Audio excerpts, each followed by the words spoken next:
What is up, people? What is up? I am Kermit, your host. Welcome to Blake 610 Sports and Life. Before we get to the topic at hand, I want you to like and subscribe. So let's get to what we here for, peoples. The scariest player of the 80s and 90s. Can you guess? The most scariest person in the 80s and 90s that played in the NBA was Michael Jeffrey Jordan. He had people scared. He put the fear of God in their lives and in their hearts. Michael just commanded attention. His voice was ominous. He yelled at everybody. Players, officials, opponents. Michael Jordan was just the scariest person in the NBA. We're going to take a look at some of his videos and some of the things he said. What is the team talking about? What do you remember about it? Before the game, I was terrified. First time I played, I was terrified. I was terrified out there. Were you really? Yeah. You were scared of MJ? Yeah. For how long? Right when you took the floor? No, the whole game. First time I seen Jordan and how he got the respect from the referees and how when he touched the ball and made a shot, the crowd went crazy. I want that. Was he nice to you? Or? That's your idol? No, that's Jordan, bro. Right. That's what it was. But to relieve pressure off that, I ain't got to guard him, so I'm not worried. So when he first came and did a little stutter move and he shot a shot, I was right there. So now I was like, uh-oh. Because I was like, he's a god, but I'm like, I'm close to the god. So after I got almost blocked the shot, all that went away. Him? Yes. Second thing I said, I can't let him dunk on me. That's not going to happen.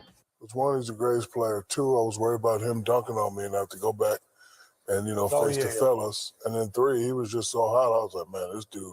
Because high school and college, I never got dunked on, but I was like, this dude could probably dunk on me right now in embarrassment. I'll give you one synopsis. I don't know if I ever told anyone this. I'm playing against Shaq. Shaq, the biggest person I've ever seen play, in terms of physicality, and he was this big, massive guy. So I was somewhat intimidated. So I didn't really know how to play against him. Do I go right at him? Do I stop? I pull up, blah, blah, blah. So next time he came through, I had to lay him out. So I went right at him and he just knocked me straight to the floor. I laid him out. So I'm like, you're not dunking me again. He was like, But when I laid him out, I laid him out. I went to help him up. And then he reached down to pick me up. And I said, yeah, my bad, dog. He was like, I said, no. Don't ever help nobody up. That's what he said. But why do you think he told you not to give him the hand up? Because he knew I was a bad guy. He knew I was coming, You're supposed to show a person that you're competing against, you show them respect by showing them none. Yeah. And respect by showing them none. But I showed them too much respect. And he didn't mean it. He's a nice guy. He's not that. I mean, if you'd have left and stepped over me, a la the old school, old, I would have been somewhat intimidated. But his heart is too good. He's not that type of guy. And it took away some of the intimidation factor. You knew you had him. I did. So he taught me a lot. So Jordan, I can proudly say I've only been dunked on 3 times in 20 years. I remember going to the Knicks game and watching the Knicks play the Bulls, and the Knicks cowered at Jordan's power. They were scared of him. I was like, why? But he put it on the Knicks every time. He killed us. Can you say that about some of the players now? Are people scared of LeBron? Are people scared of Ja Morant? Giannis? And most of the time, the players will not say that about each other. And I think why they won't say that about each other is because they're more friends. They're friendly towards each other. Nobody has a chip on their shoulders. It was crazy back in the 80s and 90s. People was fighting for their lives. Basketball was an extension of what was going on. People just fighting for the things they want, and they had to show their manhood. They had to be tough. I'm going to show you some other stuff that used to happen in the 80s and 90s. Basketball is way different. Check this one out.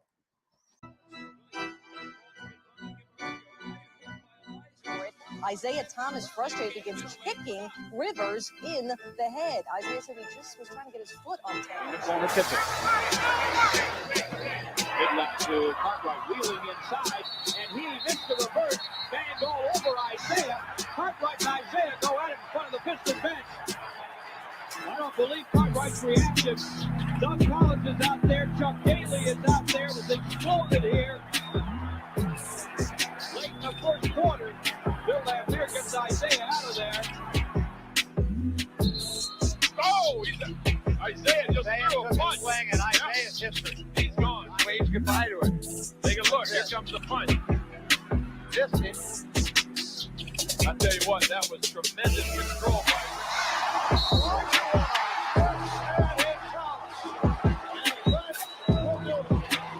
and now Vernon Maxwell and Charles Barkley pushing each other and knocking each other back at the first motion.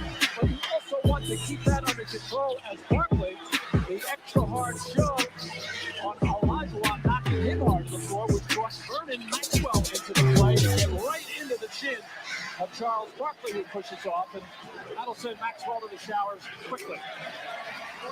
Somebody got tussled to the floor, and one of the other teams didn't like it, took exception to it. And I think Isaiah or Chuck made the comment about, we're playing like the old. Parrish getting to the left. Whoa, boy. I couldn't see what should look underneath the basket here. Lambier and Parrish going for the rebound, and Robert Parrish just right left into this play and watch Dennis Rodman after the whistle. Lowered his shoulder into Alonzo's ribs. Now just take a look at this. May have been more shoulder than elbow, but the result and then the reaction. You can see it there. Kind of comes up under Alonzo. That's the foul. Alonzo backs into him. Why he pushed the ball, I have no idea. And look at Michael. See if you get a better angle here. Watch the shove now. Yeah, you don't need to do that.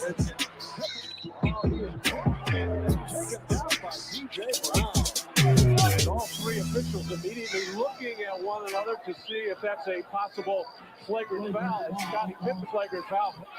As P.J. Brown, and you can see that really was not going through the ball. 3-0 with a 7 Rodman is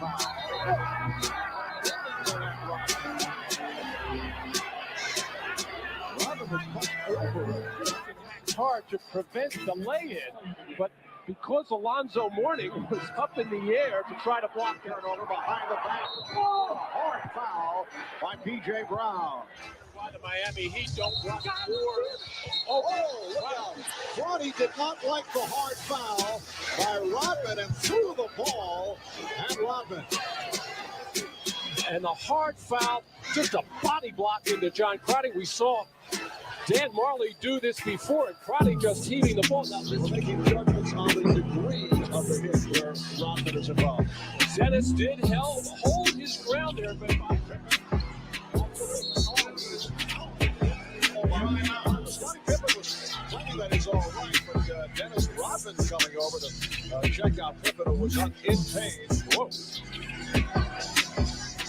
Scottie Pippen with a top of the head on the hard foul by Alonzo Mourning. Alonzo Mourning after the pump fake gets Mourning in the air, and then Mourning coming down hard for the hard foul, making sure trying to come across the arm to prevent Pippen from getting that shot off at a possible three-point. Now they have to fight for this series. P.J. Brown throws Charlie Ward. Watch out. It's going to get really ugly. P.J. Brown tricked Charlie Ward. Knocked away by Logan. With the recovery, and Jordan is fouled. The basket counts to the foul, and Michael Jordan very upset. About the weight. Frustration sitting in for O'Neal. Wrapped up here by Lambeer. Alfred Robinson tries to play peacemaker. Bad move. Shaq doesn't buy it. Lets Alvin know he's just a chipmunk. And then Shaq decks him. Wow. Shaq's first career NBA punch. Wow, the bench is clear.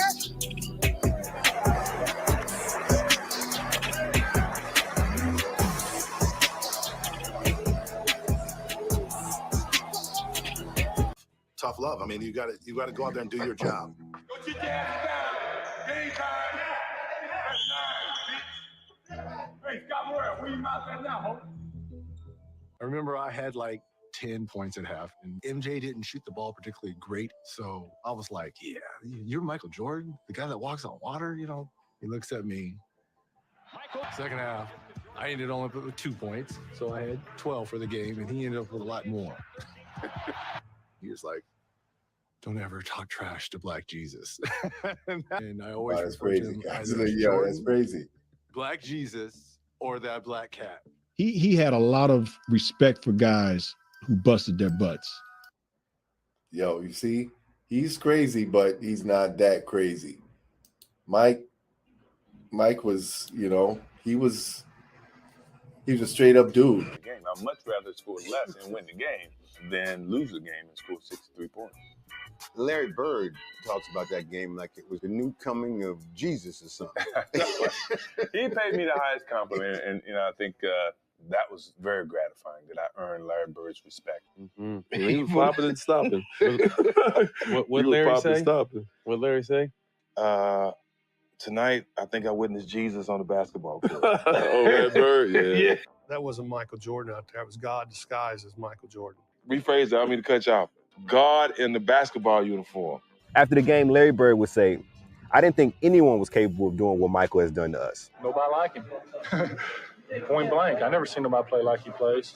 And you can include all of them. It was like they did everything they could for, to have advantage. And so you already got advantage. You got Bird, Kevin McHale, Harris, and DJ. Like, what more? And you got Red Auerbach looking down.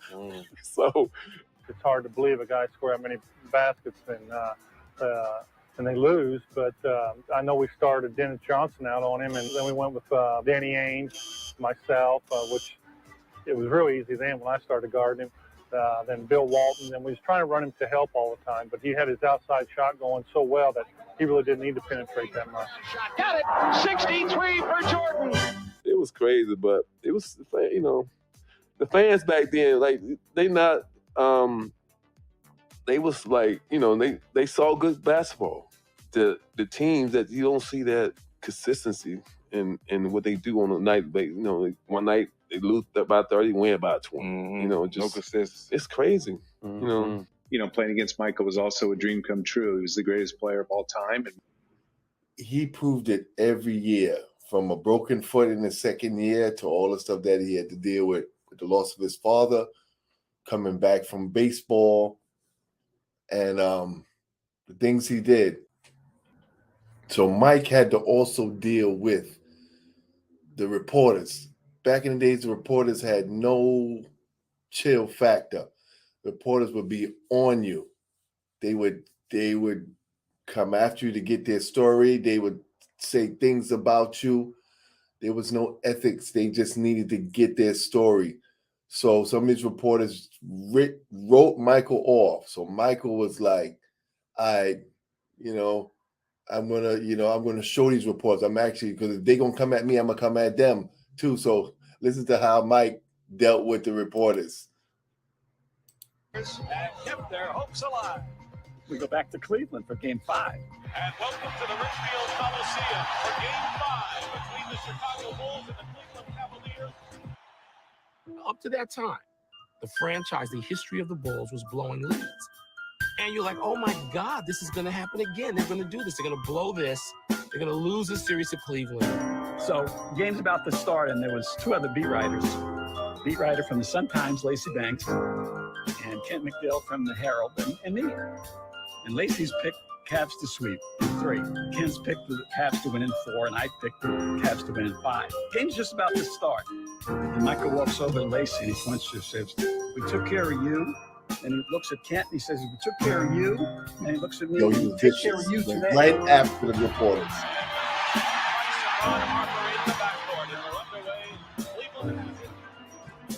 We went back and forth the whole time. Jordan against Harper. Great turnaround. And it was a very Don't believe it, guys. It was like a really good game. It was an awesome game. It was a constant battle.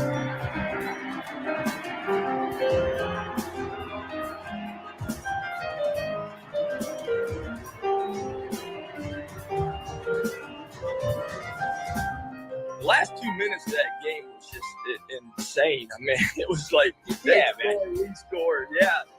We have had drama here in the final minutes of the game. 11 seconds to go. In the middle of the floor, Jordan has it. And Jordan puts up a jumper and hits with 6 seconds to go.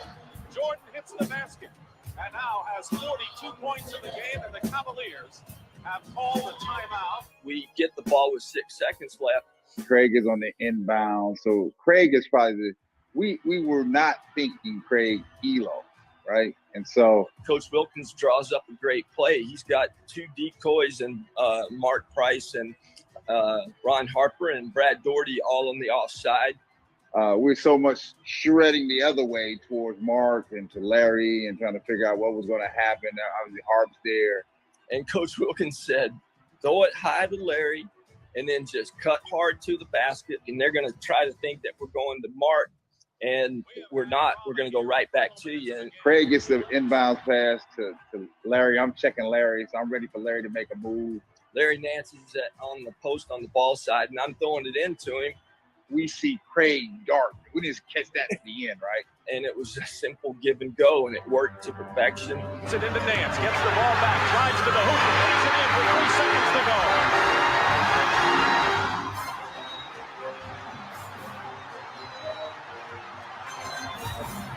And by the time we even reacted to it, he was to the hoop and laid it in, right? 21,000 in Richfield Coliseum, and the place erupts.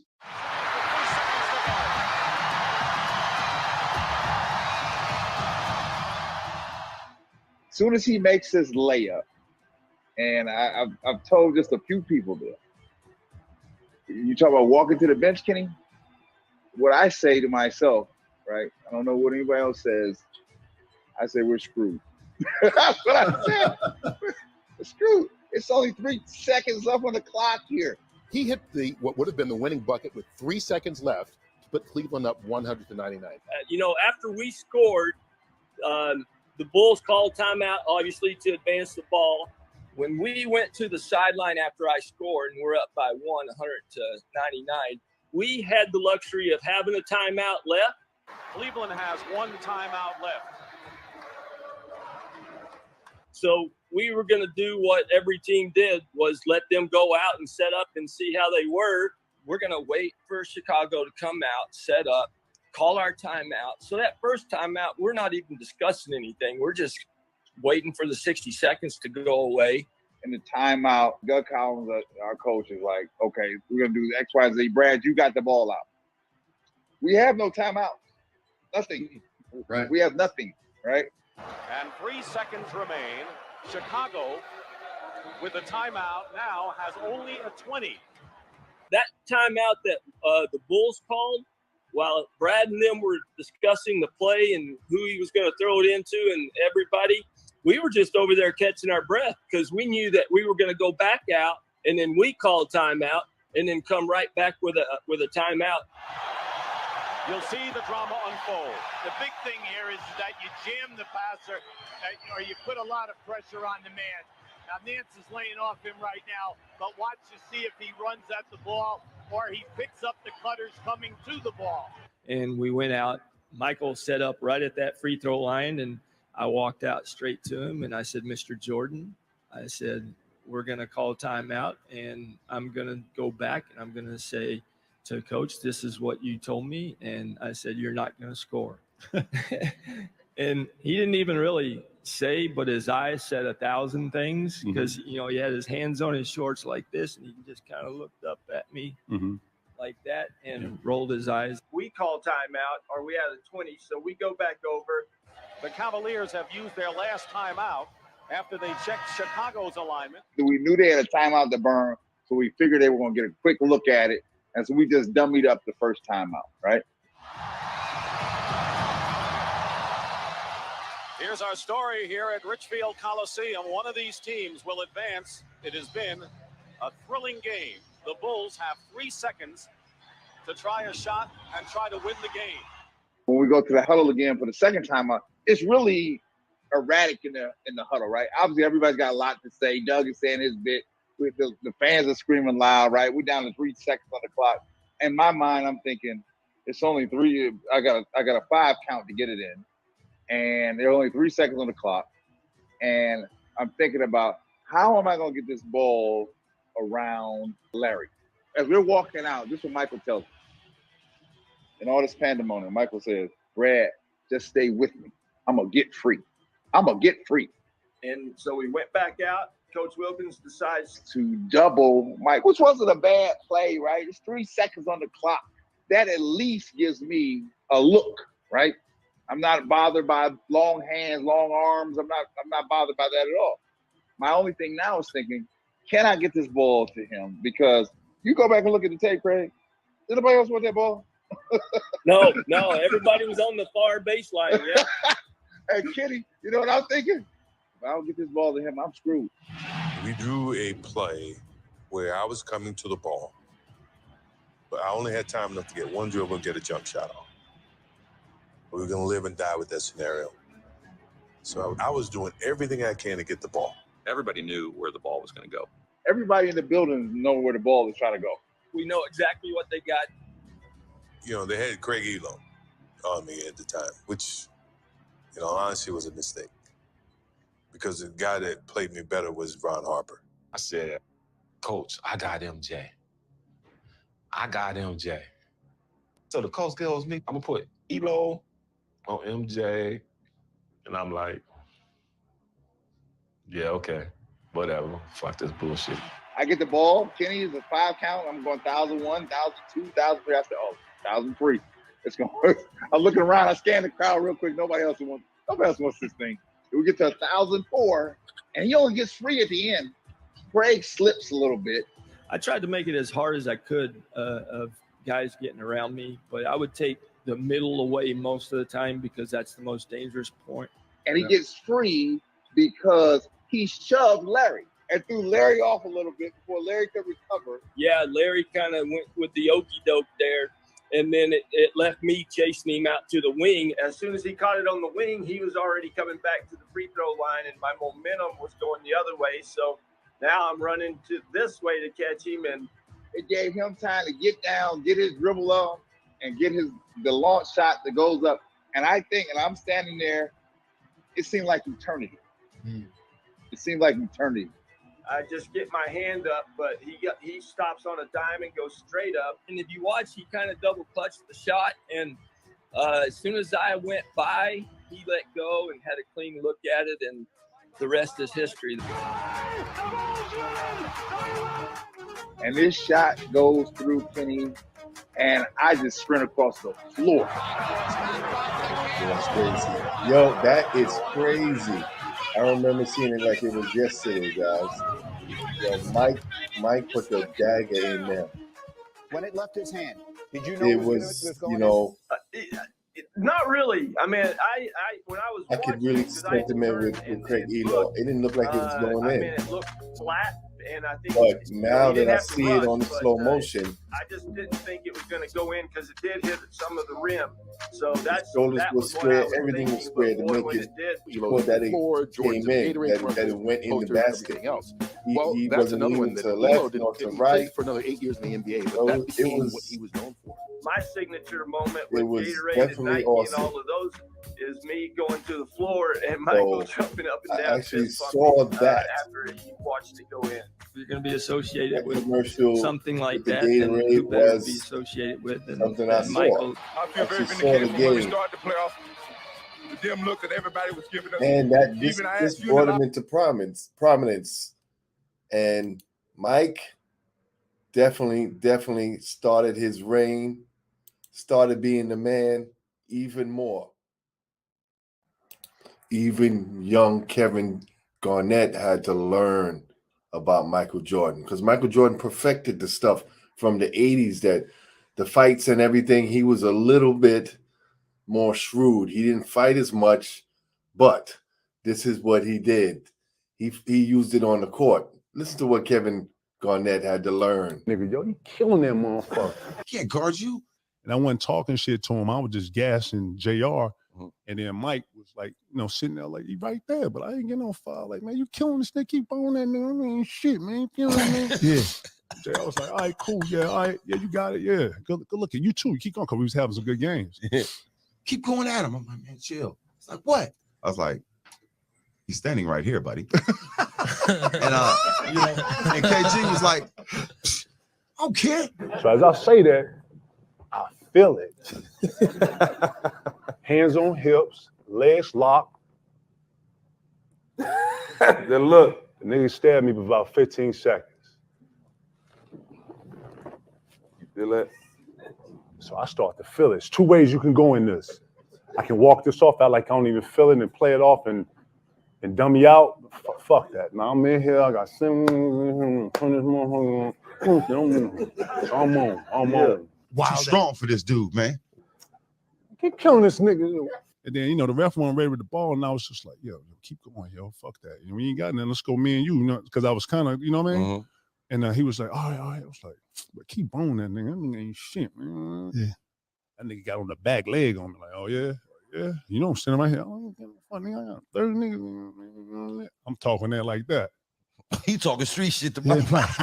Mike, what Mike say? Okay, keep it up. Too strong for him. I was like, wow. So Mike looked at KG, looked at me. So I hear JR go, yo, all right, yo, fella, keep going. Yeah, you too.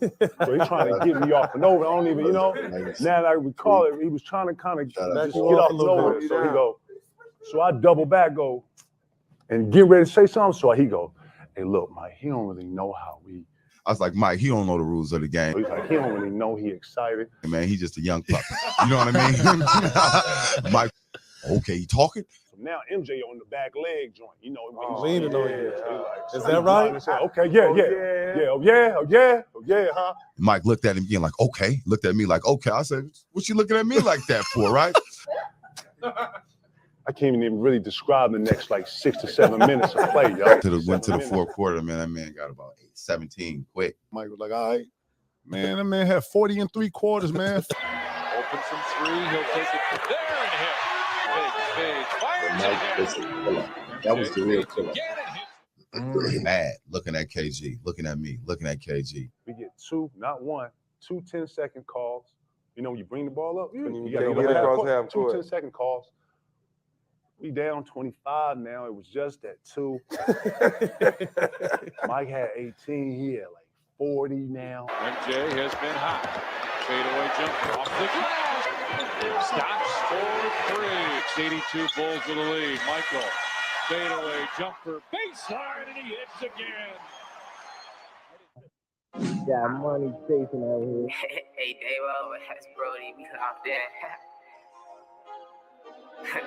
Hey, got it. JR, myself, we ain't scored in like 4 minutes. And I subbed like 3 of the starters. Like, it's just finally flipped. It got bad quick, yo. I come to the joint, flip sub this out. We got out the game. Damn, y'all out the game. Damn, y'all out. And then they know this. When you come and you've been on the run, when you not got back on the floor, got back, had to rebound, and you feel like you on defense all the time, you come to the bench like this. So I was like, Jay, man, my bad, dog. I'm sorry, man. I'm sorry. He like, I said, look, I gotta guard that man, not you. I told you, just shut your ass up, man. You're not fucking. So you got in between the Gatorade there where you like, damn, and next thing you know, we over there like this. There's certain rules out there. Don't pump him up, dog. You can get 30 and be cool. Okay, Mike got 30. But you don't want him to be mad and go get 50. And Mike came down. Okay, young fella. Okay, damn, young fella. Damn, y'all done? Damn, young fella, you ain't talking no more? Like, nah, I ain't. You got it? Yeah, I'm done. Mike tapped I'm done. Mike tapped My bad. Damn, young fella. Never talk shit to Mike ever again in life. Bulls win it 120-99. Let's go back to our studio one more time. Man, Mike. Yo, it was crazy, right? And Kevin Garnett, I had to learn it that way. And Kevin Garnett is known to be one of the big trash talkers in the NBA. We might look into him later in the future, but he was one of the big trash talkers in the NBA. I got more footage for you guys that Mike was the GOAT. He definitely was the 80s and 90s scariest person. Again, like I said, right now he'd have probably been canceled. He'd probably been canceled, all the stuff that he did. Let's look at some more about the legends. Look at some of what the legends said about Mike. What we're going to do is we're going to table this right now. If you guys got any questions, any comments, subscribe, like, tell me what you think about everything. So I'd like to say to you guys, peace.